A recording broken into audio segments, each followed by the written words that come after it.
Selamat pagi, salam sejahtera. Hutang triliun dan tiada simpanan besar. Johari pesan jangan ambil mudah. Wah, ini memang paling menakutkan kita lah.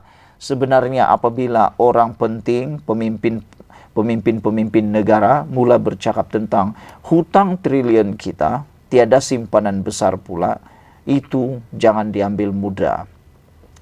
Saudara, apa yang ada di sini, bekas Menteri Keuangan kedua Johari Ghani berkata, baras hutang negara ketika ini tidak boleh dipandang ringan, walaupun Malaysia dikurniakan sumber asli. Beliau berkata, hutang meningkat antara gejala ekonomi merosot, seperti mana dilalui Sri Lanka yang bergelut dengan krisis. Kita perlu melihat bagaimana kita menguruskan hutang kita.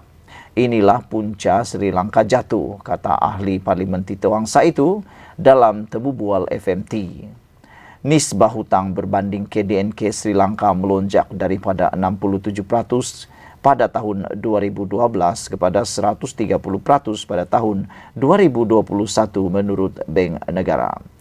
Sementara hutang Malaysia yang sekitar RM686 bilion sewaktu wabak COVID-19 melanda berganda kepada RM1.08 triliun dalam tempo 5 tahun. Bayangkan saja, dalam tempo 5 tahun, hutang negara berubah daripada RM686 bilion menjadi kepada RM1.08 triliun dalam masa 5 tahun. Menjadi persoalan kepada kita semua ialah siapa Menteri Keuangan dan siapa Perdana Menteri waktu 5 tahun yang berganda ini. Kenapa tidak diurus dengan baik keuangan negara sehingga berganda menjadi triliun pula. Angka itu meningkat kepada RM1.5 triliun jika perkara luar kunci kira-kira seperti jaminan hutang kerajaan, inisiatif pembiayaan swasta dan kerjasama awam swasta diambil kira. Nah, saudara, kita sangat bersyukur. Ramai orang marah dengan Anwar Ibrahim karena dia mengurangkan kos, mendedahkan tentang ketirisan uang, bahkan dia juga berusaha untuk mendapatkan semula aset dan keuangan Malaysia negara. Dan Anwar Ibrahim juga berusaha untuk memotong mana-mana bahagian yang perlu dipotong dan membuat penjimatan yang luar biasa. Bahkan telah didedahkan banyak kali, banyak pembaziran yang kini telah dijimatkan. Ada yang sehingga 1 bilion. Dengan itu, dengan apa yang Anwar Ibrahim lakukan ini, kita harus bersyukur. Karena kalau tidak seperti yang didedahkan oleh bekas Menteri Keuangan ini, maka Malaysia akan terjerumus dengan masalah muflis pula. Adakah kita akan mahu menjadi seperti Sri Lanka? Jadi dengan ini kita sedang menuju ke arah yang sebenarnya baik. Kerana dengan dasar kelola takbir urus yang telah dimulakan oleh Anwar Ibrahim, kita sedang berusaha untuk mengurangkan hutang negara dan juga beban negara. Peningkatan hutang Malaysia sebanyak 57% dalam tempo 5 tahun itu tidak banyak berbeza dengan Sri Lanka yang hutangnya meningkat sebanyak 58% dalam tempoh yang sama. Johari berkata, COVID-19 memusnahkan ekonomi Sri Lanka yang bergantung kepada pelancongan, sekaligus menjejaskan keupayaan membayar balik hutang dan mengimport barangan asas mengakibatkan kekurangan makanan dan bahan bakar. Apabila sesebuah negara tidak menguruskan hutangnya, saya tidak akan terkejut. Bukan sahaja Malaysia, tetapi banyak negara lain akan menghadapi masalah yang sama seperti Sri Lanka, katanya. Johari berkata, Malaysia bertuah kerana boleh bergantung kepada Petronas semasa pandemik. Kerana ekspornya memastikan negara mempunyai sumber pendapatan luar yang baik. Pada masa sama, Petronas mampu membayar kerajaan hampir 25% daripada jumlah pendapatan kerajaan dalam bentuk dividen, cukai dan wang tunai. Tetapi sumber ini tidak boleh berkekalan, sebab itu kita perlu merancang ekonomi sekarang, katanya. Kita tiada simpanan yang besar. Negara pengeluar minyak yang lain ada simpanan besar. Kita tiada, kata Johari.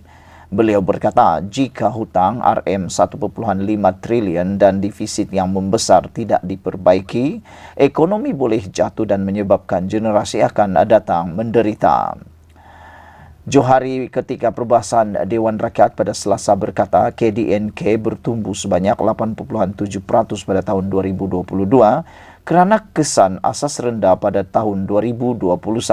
Katanya lagi, pertumbuhan ekonomi belum pulih ke paras sebelum wabak COVID-19 melanda.